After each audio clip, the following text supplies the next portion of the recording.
आज जेन डबरी के बात करबो, ये जो राइस मिल वाला है दिखा था, ये शांति फ्यूल के एक राइस मिल है, ओकर ऊपर ये पेट्रोल टंकी आगे घेरा है और यही राइस मिल वाला पाछू में हमार रिकॉर्डेड एक डबरी है। ये डबरी ला कोनो कब्जा करत यही मिल वाला है और मुरुम पटका है और एकरे बारे में आपला बताबो, आगे वीडियो में देखत रहा।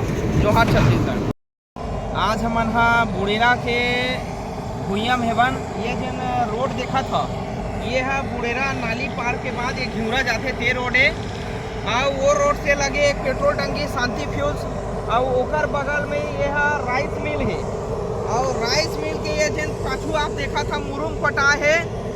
गांव सियान मन ज़्यादा जान ही एला का डबरी की थे और ये है शुरू से मैं 2-4 जन कर पता लगाए, शुरू से डबरी रही से गाँव के हमार रिकॉर्डेड जमीन है जेमा पानी की स्तर बने रहा है। लेकिन अभी डेट में ये मिल वाला देखा था अपन पर्दल फोड़ दे है, पर्दल फोड़ के डबरी पाटा थे। तो गांव के लोगन मन से मैं कहना चाहता हूँ, जागो एक बार और उदिम चलावा और जिन हमारा डबरी पटावा थे ओला बचाए कोशिश करो।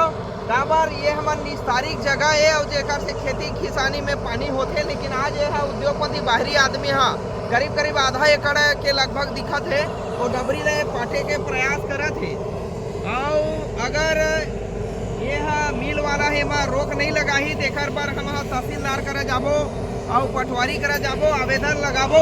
काबर आज जेन आदमी मन पहले के घर बनाए रही थे तेमन पटवारी मन नोटिस देते तहसीलदार मन लेकिन हमार रिकॉर्ड में ये डबरी है भाई। आज पटावा थे तो पटवारी की आँखी में तहसीलदार के आँखी में नहीं दिखा थे का, एक बार हम आवेदन लगाबो, गाँव वाला सहयोग लेबो और ये डबरी ला पटाए से बचाबो और जेन भी पाटे हो ये डबरी ला और जे कर भी मिली भगत वही ओकर बार कार्रवाई करे जाही, शिकायत करे जाही और ये डबरी ला वापस डबरी के जेन स्थान है वो डबरी दे जाए। जोहार छत्तीसगढ़।